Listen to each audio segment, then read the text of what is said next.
할렐루야, 성경 통독 171제입니다. 오늘은 이사야 29장에서 32장까지 살펴보도록 하겠습니다. 이사야 29장에서 32장까지는 이스라엘 죄악에 대한 하나님의 심판이 선포되고 있습니다. 그런데 감사한 것은 심판의 말씀이 선포되고 있지만 그것보다 더 강력하게 하나님의 구원의 말씀이 선포되고 있다는 것입니다. 그래서 우리가 이 내용들을 읽을 때 하나님의 구원의 메시지구나 이렇게 읽을 수가 있게 되는 것이지요. 이 19장에 보면 하나님께서 너 아리엘을 치겠다 이런 말씀을 하십니다. 아리엘은 예루살렘의 별칭입니다. 왜 하나님께서 예루살렘을 치시겠다고 그렇게 선포하십니까? 그들이 죄악이 있었기 때문이죠. 어떤 죄악이 있을까요? 그들의 그런 죄악은 입술로는 하나님을 섬기는데 실제 그런 삶 가운데서는 하나님을 섬기지 못하는 것입니다. 입으로는 하나님을 믿고 있는데 실제 삶 가운데서는 죄악이 가득한 그런 삶이죠. 이 말씀은 예수님도 인용했던 그런 그 말씀입니다. 바리새인의 그런 삶을 보면서 너희가 입술로는 하나님을 섬기는데 실제 마음으로는 하나님을 섬기지 못한다. 우리 주님께서 그렇게 말씀을 하셨지요. 그러니까 이스라엘의 그런 심판에 대해서 말씀을 하고 있는 것입니다. 그런데 이렇게 심판의 말씀을 하고 나서 22절에 보면 하나님께서 야곱이 다시는 부끄러움을 당하지 않게 하시고 그의 얼굴에 수모 때문에 창백해지는 일이 없을 것이다 이렇게 약속을 해주십니다.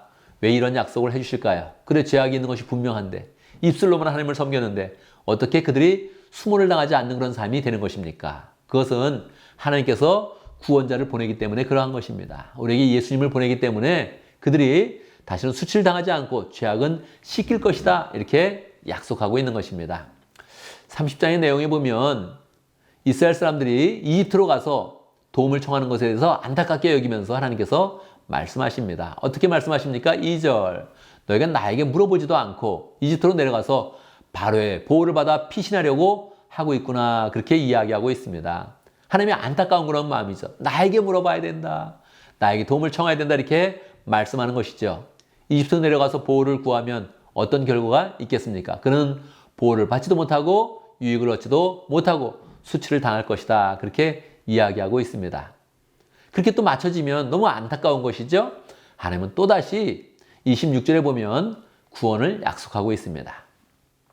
주님께서 백성의 상처를 싸매어 주시고 매맞아 생긴 그들의 상처를 고쳐주겠다 그렇게 약속을 하고 해와 달도 다 이 구원의 그런 빛 가운데서 부끄러움을 당하고 도리어 하나님의 구원의 빛만 더 강력하게 비칠 것이다. 그렇게 하나님께서 약속을 해주고 있는 것입니다.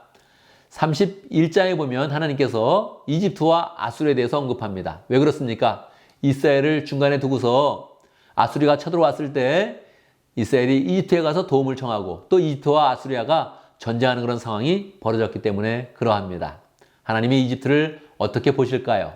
당대의 이집트는 세계 최강의 그런 그 나라였습니다. 그런데 하나님께서 이집트를 어떻게 평가하실까요? 3절 이집트 사람은 사람일 뿐이요 하나님이 아니며 그러하지요. 어떻게 이집트가 하나님이 될 수 있겠습니까? 아무리 뛰어나도 아무리 최강국이어도 사람의 수준이라는 것입니다. 그들의 군마 또한 고기 덩어리일 뿐이요 영이 아니다.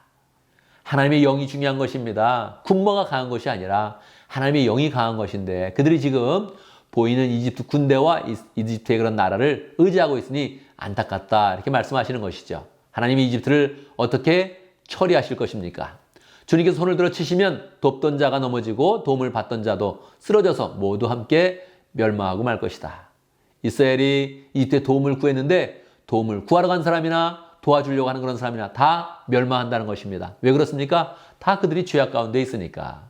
죄인이 죄인에게 구하고 있으니 하나님은 그냥 그들이 멸망할 수밖에 없다. 그렇게 말씀하고 있는 것입니다. 자, 쳐들어왔던 아수리아는 어떻게 되는 것입니까? 8절 아수리아가 칼에 쓰러지겠으나 아수리아는 칼만 믿는 그런 족속입니다. 칼을 믿고 이스라엘이 쳐들어와서 하나님을 모욕하고 하나님의 백성들을 마음대로 막 모욕을 합니다. 아예 그냥 똥 얘기를 하면서 얼굴에 똥칠을 하겠다 이런 식으로 그렇게 막말을 하면서 그렇게 하나님을 모욕하고 그의 백성을 모욕합니다. 하나님께서 어떻게 하십니까? 그들이 칼에 쓰러지겠으나 사람의 칼에 쓰러지는 것도 아니요 칼에 멸망하겠으나 인간의 칼에 멸망하는 것도 아니다. 어떻게 말씀하십니까? 그들이 사람에게 지는 것도 아니요 하나님이 직접 그들을 심판하신다 이렇게 말씀하시는 것입니다. 왜 그렇습니까? 하나님을 직접 그들이 모욕했기 때문에 하나님의 이름을 거론하면서 모욕을 했기 때문에 하나님이 직접 가서 그들을 치셔서 멸망의 자리로 가게 하는 것입니다. 자, 이렇게 심판이 선포되고 나서 32장에서는 큰 그런 소망을 줍니다. 어떤 소망입니까? 하나님께서 메시아를 보내는 것에 대해서 구체적으로 설명해 주고 있는 것입니다. 1절, 장차 한 왕이 나와서 공의로 통치하고 통치자들이 공평으로 다스릴 것이다. 이 땅 가운데는 공평이 없습니다. 그런데 예수님이 오셔서 은혜를 주시고 이제 다스리는 자들이 예수님의 의에 힘입어서 공평으로 통치할 수 있도록 이렇게 인도해 준다는 것입니다. 16절, 그때에는 공평이 자리 잡고 기름진 땅에 의가 머물 것이다. 그때에는 이사야에서 여러 번 나오는 그런 단어이죠. 왜 그렇습니까? 예수님이 오신 때를 그렇게 계속 갈망하고 있다 하는 것을 보여주고 있는 것입니다. 그래서 우리가 이사야의 그런 그 말씀에 보면 이사야의 상태는 죄악된 상태예요. 죄악에 대해서 하나님이 심판하시고 심판하시는 하나님이 그 마음에 자녀를 향한 그런 뜨거운 마음을 가져서 구원자를 보내주시고 구원자를 통해서 구원하시겠다. 이런 말씀이 계속 반복적으로 나타나고 있는 것입니다. 우리는 35장까지 예언의 말씀을 보고 36장부터 다시 이스라엘의 역사적 상황이 어떠한지를 함께 살펴보도록 하겠습니다. 감사합니다.